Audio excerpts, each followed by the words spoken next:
Jan Fabre est né à Anvers en 1958, ville dans laquelle il vit et travaille et où il a commencé ses premières actions dans la rue. Il ne cesse d'étonner par ses orientations, son imaginaire, son univers symbolique. Son travail est très autobiographique et dérange. Tour à tour metteur en scène, chorégraphe, sculpteur, plasticien et performeur, son œuvre, loin d'être axée sur une discipline artistique particulière, s'échafaude à partir d'idées, de symboles, de concepts. Suite à la performance Sanguis Mantis réalisée à Lyon pendant le festival Polissonnerie, nous voici dans l'univers de ce guerrier de la beauté.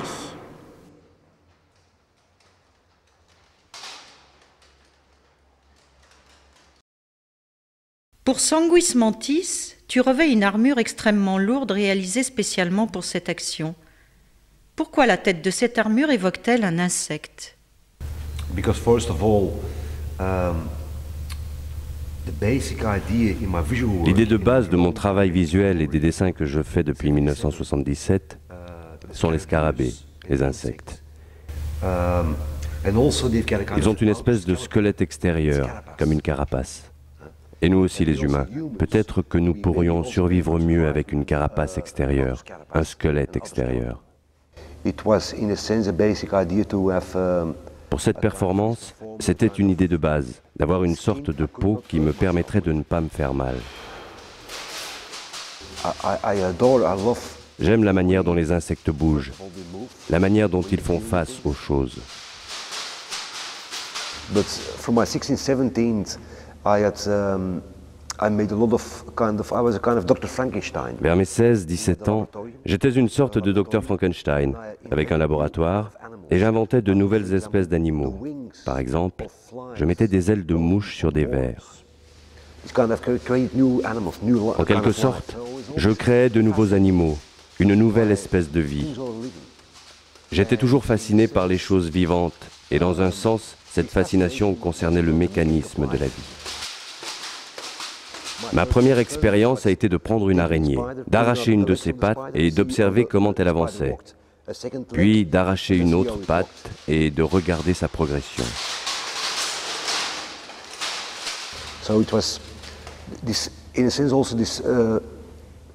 On peut dire que c'était un réel processus mental. C'est devenu quelque chose de physique d'essayer d'obtenir cette métamorphose dans mon corps, pour bouger et me comporter presque comme un insecte.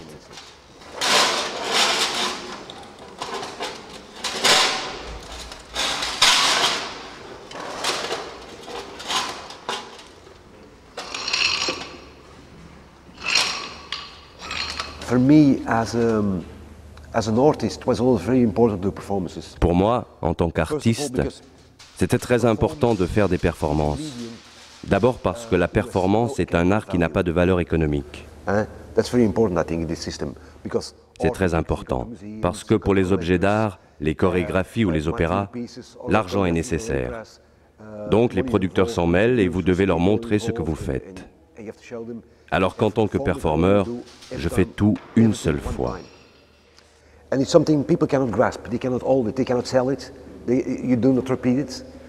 C'est quelque chose qu'on ne peut pas refaire, pas vendre, parce que c'est une rencontre très particulière et très privée avec soi-même.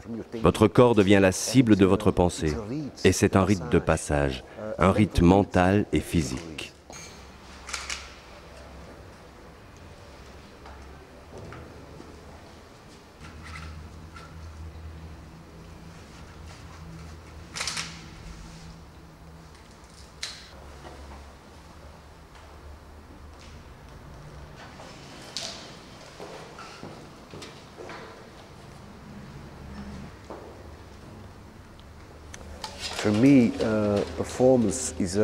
Pour moi, la performance est une rencontre très personnelle, très particulière avec ma propre expérience.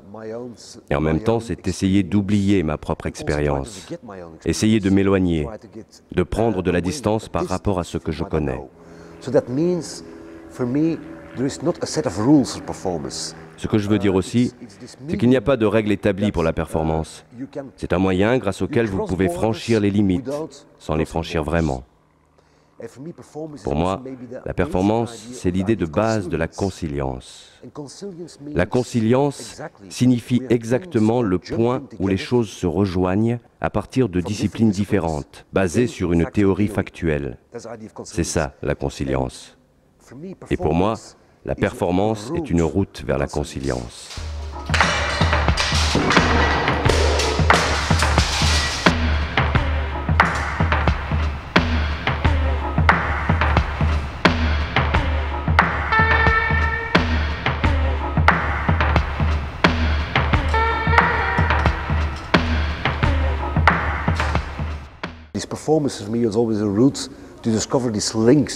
Cette performance signifie qu'il y a toujours une route pour découvrir les liens entre les différents domaines.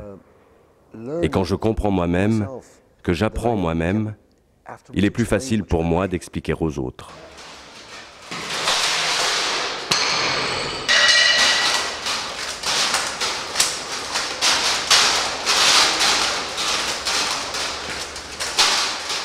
Les vieux outils et armes rouillées évoquent un passé de labeur, de combats apparemment non révolus. Dans d'incroyables efforts, le chevalier insecte s'agenouille afin de saisir l'outil. Puis il entreprend un invraisemblable jeu qui consiste à projeter celui-ci dans une direction aléatoire jusqu'à ce que l'instrument retombe sur l'une des 12 tables.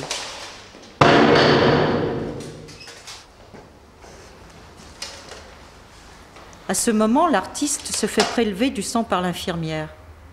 De ses doigts, il désigne le nombre d'éprouvettes de précieux nectar qu'il désire. Puis il repart, place l'outil sur une feuille de dessin, prend un pinceau et le surligne avec son sang, dessine ou écrit un texte. Ce rituel se reproduira pendant 7 heures sans interruption. Souffrant visiblement, il se force à courir pour se dégourdir les muscles et lutter contre l'ankylose.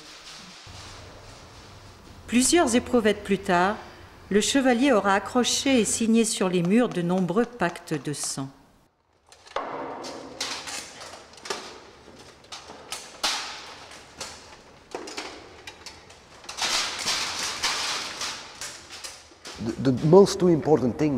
Les deux choses les plus importantes pour moi ont toujours été l'écriture et le dessin. C'était les bases de tout le reste et le sont toujours. J'utilise la performance comme un outil.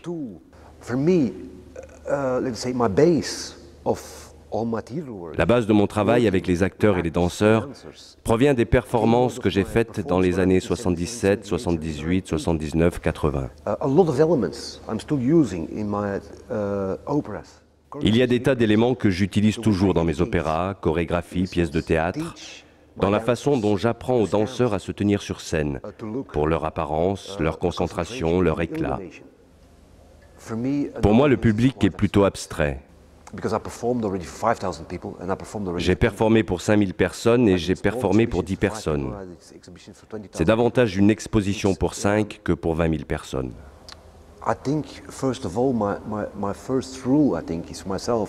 Je suis convaincu que je dois être généreux. Je dois être généreux avec la vie et avec les gens.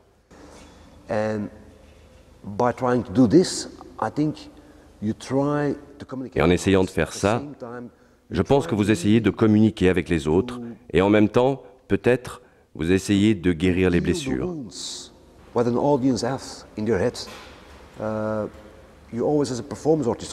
Toujours en tant que performeur et artiste, vous essayez de réveiller l'esprit et le corps du public. Provocation est un mot élégant. Les gens pensent souvent que la provocation est quelque chose de négatif, mais le mot provocation en lui-même, provocation, évocation, évocation de l'esprit.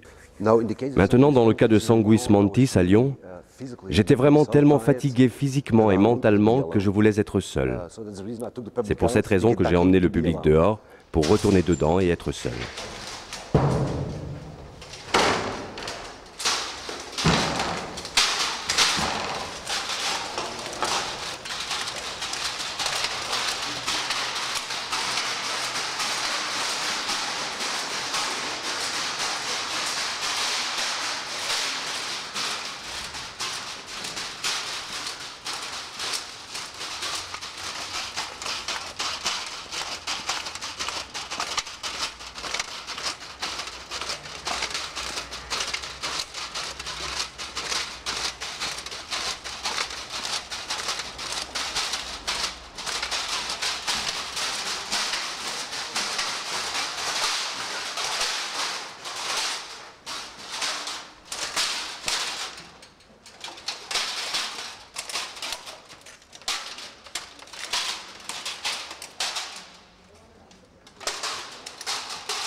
En un sens, je suis un voyeur face au public et le public est un voyeur face à moi.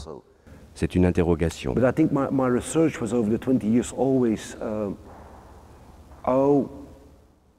Pendant 20 ans, ma quête a toujours été « Comment puis-je communiquer ? Pourquoi est-ce que je dois communiquer et que dois-je faire pour apprendre et pour donner ?» Je pense que vous devez me considérer comme un mystique contemporain. Je respire mon travail jour et nuit. Ma vie est mon travail est ma vie. Je suis insomniaque depuis que je suis tout petit. Il me suffit de dormir 2 heures par nuit et je suis reposé. Pour moi, c'est bien parce que je suis comme une chouette. Quand tout le monde va se coucher, je commence à faire mes sculptures, mes dessins, mon écriture, et j'aime l'idée que je vis une espèce de stade post-mortem de la vie.